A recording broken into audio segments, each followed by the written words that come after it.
ലോകശ്രദ്ധ പിടിച്ചുപറ്റിയ US-ഇറാൻ സംഘർഷത്തിൽ നിർണായക വഴിത്തിരിവ്.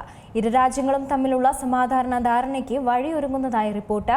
എന്നാൽ കരാർ അന്തിമഘട്ടത്തിലാണെങ്കിലും ഔദ്യോഗിക സ്ഥിരീകരണത്തിനായി ലോകം കാത്തിരിക്കുകയാണ്.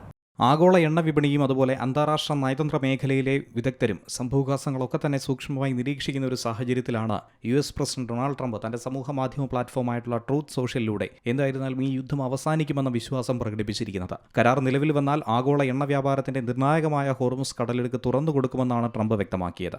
മുൻ ഭരണകൂടങ്ങളെ അപേക്ഷിച്ച് ഇറാനുമായി കൂടുതൽ ശക്തമായ നയതന്ത്ര ബന്ധമാണ് തന്റെ ഭരണകൂടത്തിനുള്ളതെന്നും ട്രംപ് അവകാശപ്പെടുന്നു. അതേസമയം മുൻ പ്രസിഡന്റ് ബരാക് ഒബാമയുടെ കാലത്തെ ഇറാൻ ആണവ കരാറിനെയും അദ്ദേഹം വിമർശിച്ചു. എന്നാൽ ട്രംപിന്റെ പ്രസ്താവനകളോട് ജാഗ്രതയോടെയാണ് ഇറാന്റെ പ്രതികരണം. കരാർ സംബന്ധിച്ച ചർച്ചകൾ പുരോഗമിക്കുന്നെങ്കിലും അന്തിമ തീരുമാനത്തിലെത്താൻ ഇനിയും സമയം വേണ്ടിവരുമെന്നാണ് ഇറാൻ വിദേശകാര്യ മന്ത്രാലയത്തിന്റെ നിലപാട്. അമേരിക്കയുടെ നിലപാടുകളിലെ മാറ്റങ്ങൾ കണക്കിലെടുത്ത് വിഷയത്തിൽ മുൻകരുതലോടെ സമീപിക്കേണ്ടതുണ്ടെന്നും ഇറാൻ വിദേശകാര്യ വക്താവ് ഇസ്മായിൽ ബഗായി വ്യക്തമാക്കി. ഇതിനിടെ നയതന്ത്ര ചർച്ചകൾ പുരോഗമിക്കുമ്പോഴും മേഖലയിൽ സൈനിക സംഘർഷങ്ങൾക്ക് പൂർണ്ണ വിരാമമായിട്ടില്ല. ഒമാൻ തീരത്തുണ്ടായ ഡ്രോൺ സംഭവവികാസങ്ങൾ ഹോർമുസ് കടലിടുക്കിലെ സുരക്ഷാ ആശങ്കകൾ വർദ്ധിപ്പിക്കുന്നുണ്ട്. പാകിസ്ഥാൻ പ്രധാനമന്ത്രി ഷെഹ്ബാസ് ഷെരീഫാണ് ഇരു രാജ്യങ്ങളും ഇലക്ട്രോണിക് സംവിധാനത്തിലൂടെ കരാർ ഒപ്പുവെക്കുമെന്ന വിവരം ആദ്യം പുറത്തുവിട്ടത്. പിന്നാലെ ഈ വിവരം ട്രംപും പങ്കുവച്ചു. റിപ്പോർട്ടുകൾ അനുസരിച്ച് കരാർ നിലവിൽ വന്നാൽ പ്രാഥമികമായി 60 ദിവസത്തെ വെടിനിർത്തലിനും ഭാവിയിലെ ആണവ ചർച്ചകൾക്കും വഴിയൊരുങ്ങും. കരാർ യാഥാർത്ഥ്യമാകുമ്പോൾ ഹോർമുസ് കടലിടുക്കിന്റെ പ്രവർത്തനം സാധാരണ നിലയിലാകും.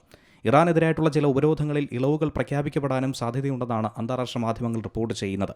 ആഗോള സമാധാനത്തിനും എണ്ണ വിപണിക്കും ഏറെ നിർണായകമായ ഈ ചർച്ചകൾ ഏത് ദിശയിലേക്ക് നീങ്ങും എന്നുള്ളതാണ് ഇനി ലോകം ഉറ്റുനോക്കുന്നത്. US-ഇറാൻ ബന്ധത്തിലെ പുതിയ അധ്യായത്തിന് കരാർ വഴിയൊരുക്കുമോ എന്ന ചോദ്യത്തിനുള്ള ഉത്തരത്തിനായി അന്താരാഷ്ട്ര സമൂഹം കാത്തിരിക്കുകയാണ്. International desk, Zee Malayalam news. ഏറ്റവും പുതിയ വാർത്തകളും വിശേഷങ്ങളും വിരൽത്തുമ്പിലറിയാൻ സീ മലയാളം ന്യൂസ് എല്ലാ ഡിജിറ്റൽ പ്ലാറ്റ്ഫോമുകളിലും ലഭ്യം.